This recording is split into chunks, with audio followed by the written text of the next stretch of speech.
about medication management in there in a general term, but it actually means a lot of different things in a lot of different environments. And I mark papers for Otago University with postgraduate papers with pharmacists going down this clinical track, and there's a whole wide range of skills and appreciation of what is actually involved. So when you put words like that into a contract, what do you actually mean? I think you're going to have to be very careful about what is it that the community pharmacy is going to be offering by way of medication management. I mean, what does that actually mean?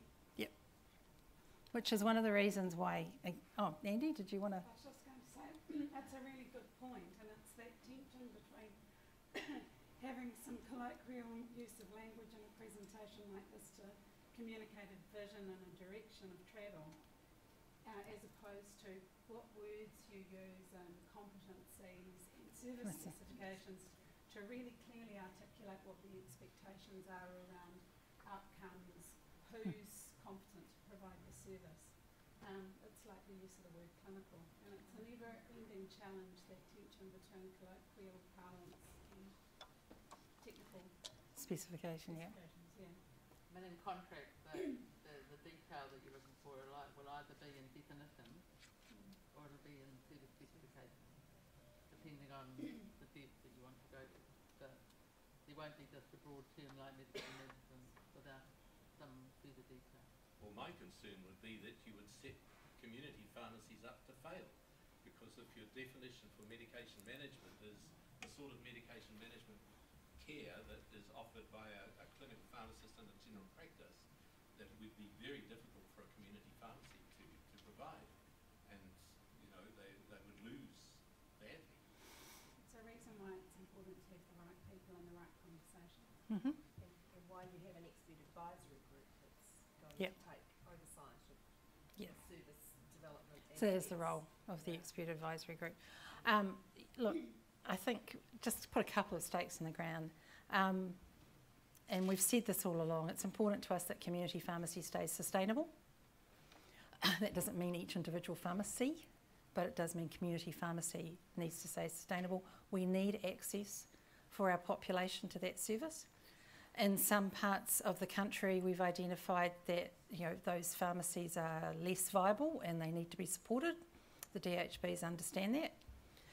So this is not an exercise in trying to create a circumstance which is going to lead to failure. But that's one of the reasons, again, why we're proposing the contract works in this way, so that we can all work together to figure out how best to move on, rather than us sit back here coming up with the answers and making the kind of mistakes that you're talking about. So this is about us working together to move to a new sustainable model. And I think, Carolyn, if I can add a point, whilst we're talking about a 12-month extension to the current contract and the offer of a new contract, the new contract, even though it looks and feels different, includes exactly the same services and funding as the extension does in terms of the existing services. But what it does provide is that change process to start a local conversation happening. So I guess it came up last night at the meeting, is the space that we're in now with this is probably where the PHO conversation happened 15, 20 years ago. So it's the beginning of a conversation, but being really thoughtful that we need to ensure a sustainable provision of pharmacist services while we start to have that conversation and move forwards. That's right, I don't get that, I don't think. Look, just winding back a little bit, you mentioned an expert advisory group. I'd be interested in terms of who, not necessarily names, but who is represented in that expert advisory group, given that much of this actually reaches out beyond community pharmacy. So, and simply, also reflecting not just the doctor's GP side, but the wider team, including nursing. So, would love some information on that. Yep, absolutely. So just as a quick once over, the expert advisory group have got representatives as expert pharmacists working in a range of areas of pharmacy. We've got consumers on there, we've got the Ministry of Health, we've got Pharmac, we've got DHBs, we've got sector agent, and then there's various task forces that sit underneath it. So, for example, in the minor ailments task force, we've also got nursing and general practice represented at that level as well. Just in that task force.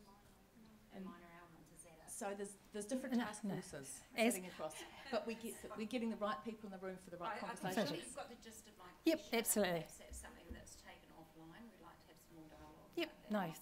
certainly. Excellent. Okay. Well, if that's the last question, I'll go back to the next steps, and we've clarified the process from here. Thanks, William, to make sure that everyone is keeping a tight eye on the TAS website after the 10th of April, so that we can all have a look at what the results are of the consultation.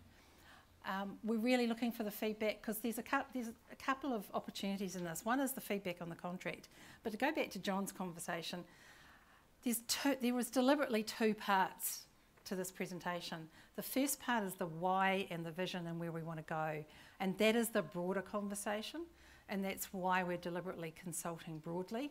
We know that a lot of people in the room will not be specifically interested in how the pharmacy contract's working, except that it's part of a platform that enables us to deliver on the total vision, which is much more about integrated services in our community. So thank you very much, and thank you for taking the time to come this morning, and I'm sure we'll hear from you on the website. Thank you very much, Carolyn.